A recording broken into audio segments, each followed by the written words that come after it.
अथ चतुर्थोऽध्यायः। अनसूया के पातिव्रत के प्रभाव से गंगा का प्राकट्य तथा त्रिश्वर महात्म्य का वर्णन। सूत जी बोले, हे महर्षियों, किसी समय जब ब्रह्मवेत्ताओं में श्रेष्ठ ऋषिवर अत्रि समाधि से जगे, तब उन्होंने अपनी प्रिया पत्नी से कहा, जल दो। वे साध्वी भी मैं जल अवश्य ही लाऊंगी ऐसा निश्चय कर कमंडलू लेकर वन की ओर चल पड़ी और विचार करने लगी कि मैं जल कहाँ से लाऊं, मैं क्या करूं, कहाँ जाऊं और कहाँ से जल लाऊं। इस विस्मय में पड़ी हुई उन्होंने उन गंगा जी को मार्ग में देखा। गंगा जी के पीछे पीछे अनसूया भी चलने लगी। तब नदियों में श्रेष्ठ तथा सुंदर शरीर धारण करने वाली गंगा देवी ने उनसे कहा। गंगा जी बोली, हे देवी, मैं तुम पर प्रसन्न हूँ। तुम यह बताओ कि इस समय कहाँ जा रही हो। हे सुभगे, सचमुच तुम धन्य हो, मैं तुम्हारी आज्ञा का पालन करूँगी। सूत जी बोले, हे ब्राह्मणों, तब उनकी बात सुनकर तपस्विनी ऋषि पत्नी स्वयं आश्चर्य में पड़ गईं और प्रेम पूर्वक यह वचन कहने लगी। अनसूया बोली, हे कमल नयने, तुम कौन हो और कहाँ से आई हो? कृपा करके बताओ। तुम मनोहर बोलने वाली साध्वी सती जैसी मालूम पड़ रही हो। सूत जी बोले, हे मुनीश्वरों, ऋषि पत्नी के द्वारा इस प्रकार कहे जाने पर नदियों में श्रेष्ठ दिव्य रूप धारिणी गंगा जी ने यह वचन कहा। गंगा जी बोली, हे साध्वी, अपने पति तथा परमेश्वर सदा शिव के प्रति तुम्हारी सेवा को देखकर एवं तुम्हारा धर्माचरण देखकर मैं तुम्हारे समीप ही स्थित हो गई हूँ। हे शुचिस्मिते, मैं गंगा हूँ और तुम्हारे शिवाराधन से प्रसन्न होकर यहाँ आई हूँ तथा तुम्हारी वशवर्तिनी हो गई हूँ, अतः तुम जो चाहती हो उसे मांगो। सूत जी बोले, गंगा के द्वारा इस प्रकार कहे जाने पर वे साध्वी अनसूया उन्हें नमस्कार कर आगे खड़ी हो गईं और बोली कि यदि आप इस समय मुझ पर प्रसन्न हैं तो जल दीजिए। यह वचन सुनकर गंगा जी बोली, गड्ढा तैयार करो। तब क्षण मात्र में वैसा करके वे अनसूया आकर वहां खड़ी हो गईं। इसके बाद वे गंगा उस गर्त में प्रविष्ट हो गईं और जल रूप में परिणत हो गईं। तब उन्होंने आश्चर्यचकित हो जल को ग्रहण कर लिया। तत्पश्चात मुनि पत्नी अनसूया ने लोगों के सुख के लिए नदियों में श्रेष्ठ तथा दिव्य रूप वाली गंगा जी से यह वचन कहा। अनसूया बोले, हे कृपामयी, यदि आप मुझ पर प्रसन्न हैं तो आप तब तक यहीं स्थित रहें जब तक मेरे स्वामी यहाँ न आ जाएं। सूत जी बोले, सज्जनों को सुख देने वाले अनसूया के इस वचन को सुनकर गंगा ने अत्यंत प्रसन्न होकर कहा, हे अनघे, तुम मेरे इस जल को अत्रि को दे देना। उनके इस प्रकार कहने पर अनसूया ने भी वैसा ही किया। वे कभी नष्ट न होने वाले उस दिव्य जल को अपने स्वामी को देकर उनके आगे खड़ी हो गईं। तब उन ऋषि ने भी अत्यंत प्रेम से विधि पूर्वक आचमन कर उस दिव्य जल का पान किया और उसे पीकर सुख का अनुभव किया।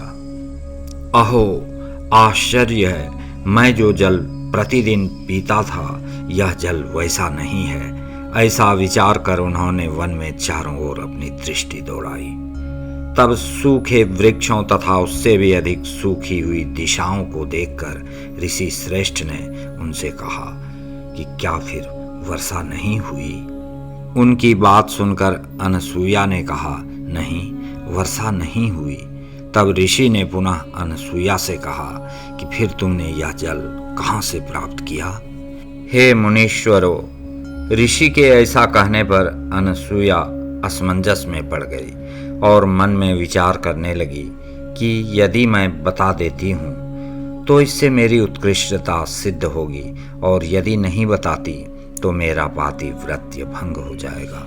अब मैं कौन सा उपाय करूँ कि ये दोनों बातें ना हों और मैं सच सच बात कह भी दूँ। अभी वह इस प्रकार विचार कर ही रही थी कि महर्षि ने बारंबार पूछा। तब शिवजी के अनुग्रह से बुद्धि प्राप्त कर उन पतिव्रता ने कहा, हे स्वामिन, इस विषय में जो हुआ उसे मैं कहती हूँ, आप सुनिए। अनसुईया बोली, महादेव के प्रताप से तथा आपके पुण्यों से गंगा यहीं पर आई हुई है, यह उन्हीं का जल है। सूत जी बोले, तब इस वचन को सुनकर महर्षि को बड़ा आश्चर्य हुआ और उन्होंने मन से शंकर जी का स्मरण करते हुए प्रेम पूर्वक अपनी पत्नी से कहा। अत्रि बोले, हे प्रिय, हे सुंदरी, यह तुम सत्य वचन कह रही हो अथवा झूठ? तुम सच कहती हो या मिथ्या, मैं निश्चय नहीं कर पा रहा हूँ, क्योंकि यह अत्यंत दुर्लभ है। हे शुभे, जो सदा योगियों तथा देवताओं के लिए भी असाध्य है, वह आज किस प्रकार हो गया? मुझे तो महान विस्मय हो रहा है। यदि ऐसा है तो मैं देखना चाहता हूँ, तभी विश्वास करूँगा, अन्यथा नहीं। तब उनका वचन सुनकर उनकी पत्नी अनसुईया ने पति से कहा। अनसुईया बोली, हे नाथ, हे महामुने, यदि आपकी इच्छा नदियों में श्रेष्ठ गंगा के दर्शन की हो तो आप मेरे साथ चलिए।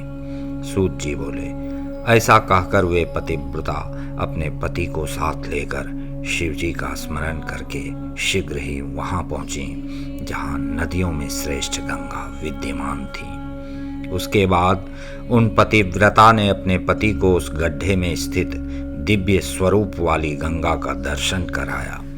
मुनि श्रेष्ठ ने वहां जाकर ऊपर तक जल से परिपूर्ण सुंदर गड्ढे को देखकर कहा, ये धन्य है। क्या यह साक्षात मेरा तप है अथवा अन्य किसी का? इस प्रकार कहकर मुनि श्रेष्ठ ने भक्ति पूर्वक उन गंगा की स्तुति की। इसके बाद उन मुनि ने निर्मल जल में भली भांति स्नान किया और आचमन कर बार बार उनकी स्तुति की। अनसुईया ने भी उस निर्मल जल में स्नान किया। इसके बाद उस पतिव्रता अनसुईया तथा मुनि ने वहां नित्य कर्म संपन्न किया। उसके बाद गंगा ने अनसुईया से कहा कि अब मैं अपने स्थान को जा रही हूँ। गंगा के ऐसा कहने पर उस साध्वी ने पुनः उन श्रेष्ठ नदी गंगा से कहा। अनसुईया बोली, हे देवेशी, यदि आप प्रसन्न हैं और मुझ पर आपकी कृपा है तो हे देवी, इस तपोवन में आप स्थिर होकर निवास करें, क्योंकि बड़े लोगों का ऐसा स्वभाव होता है कि वे एक बार किसी को स्वीकार करके उसे कभी छोड़ते नहीं। इतना कहकर दोनों हाथ जोड़कर वे पुनः उनकी स्तुति करने लगी। तदनंतर ऋषि ने भी इसी प्रकार प्रार्थना की कि हे सरिद्वरे, हे देवी, आप यहीं निवास करें, आप हमारे अनुकूल रहें और हम लोगों को सनाथ करें। तब उनके इस मनोहर वचन को सुनकर नदियों में श्रेष्ठ गंगा का मन प्रसन्न हो गया। इसके बाद गंगा ने अनसुईया से यह वचन कहा। गंगा जी बोली, हे अनसुईये, यदि तुम भगवान शंकर के अर्चन एवं अपने स्वामी की सेवा का वर्ष भर का फल मुझे प्रदान करो तो मैं देवताओं के उपकार के लिए यहाँ स्थित रहूंगी। हे देवी, दान, तीर्थ स्नान, यज्ञ तथा योग से मेरी उतनी संतुष्टि नहीं होती जितनी पतिव्रताओं की पातिव्रत्ति से होती है। पतिव्रता को देखकर मेरे मन को जैसी प्रसन्नता होती है, वैसी प्रसन्नता अन्य उपायों से नहीं होती। हे सती अनसुईये, मैं सत्य कहती हूँ, पतिव्रता स्त्री को देखकर मेरा पाप नष्ट हो जाता है और मैं विशेष रूप से शुद्ध हो जाती हूँ। पतिव्रता स्त्री पार्वती के तुल्य है। इसलिए यदि तुम लोक हित के लिए वह पुण्य मुझे देती हो और कल्याण की इच्छा करती हो तो मैं यहाँ स्थिर हो जाऊंगी। सूत जी बोले, यह वचन सुनकर पतिव्रता अनसुईया ने वर्ष भर का वह सारा पुण्य गंगा को दे दिया। बड़े लोगों का ऐसा स्वभाव है कि वे दूसरों का हित करते हैं। इस विषय में सुवर्ण, चंदन तथा इक्षुरस दृष्टांत स्वरूप हैं। अनसुईया के उस महान पातिव्रत्य कर्म को देखकर महादेव प्रसन्न हो गए और उसी क्षण पार्थिव लिंग से प्रकट हो गए। शंभु बोले, हे साध्वी, हे पतिव्रते, तुम्हारे इस कर्म को देखकर मैं प्रसन्न हूँ। हे प्रिय, तुम मुझसे वर मांगो, क्योंकि तुम मुझे अत्यंत प्रिय हो। इसके बाद वे दोनों पति पत्नी 5 मुखों से युक्त तथा मनोरम आकृति वाले शिव को देखकर अत्यंत आश्चर्यचकित हो गए और उन्होंने दोनों हाथ जोड़कर महाभक्ति से युक्त हो नमस्कार करके स्तवन किया। फिर लोक का कल्याण करने वाले उन शंकर की भली भांति अर्चना करके उनसे कहने लगे। पति पत्नी बोले, हे देवेश, यदि आप प्रसन्न हैं और ये जगदम्बा भी प्रसन्न है तो आप इस तपोवन में निवास करें और लोगों के लिए सुखदायक हों। इस प्रकार प्रसन्न हुई गंगा तथा प्रसन्न हुए सदाशिव वे दोनों वहां स्थित हो गए जहां ऋषि श्रेष्ठ अत्रि रहते थे।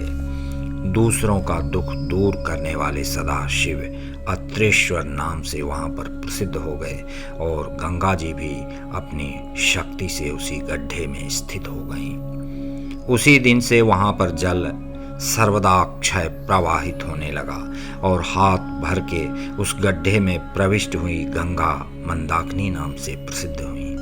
हे द्विजो, प्रत्येक तीर्थ से उस स्थान पर वे समस्त दिव्य ऋषि अपनी पत्नियों के साथ आ गए जो वहां से पहले दूसरी जगह चले गए थे। वहां का सारा प्रदेश यव और व्रीहि से परिपूर्ण हो गया, जिनसे उन श्रेष्ठ ऋषियों के साथ यज्ञ यागादि करने वाले वहां के लोग होम करने लगे। हे मुनीश्वरों, उस समय उन कर्मों से संतुष्ट होकर मेघों ने बहुत वर्षा की, जिससे संसार में परम आनंद छा गया। हे मुनीश्वरों, इस प्रकार मैंने अत्रेश्वर का माहात्म्य आप लोगों से कहा, जो सुखप्रद, भोग मोक्ष देने वाला, समस्त मनोरथों को पूर्ण करने वाला एवं भक्ति को बढ़ाने वाला है।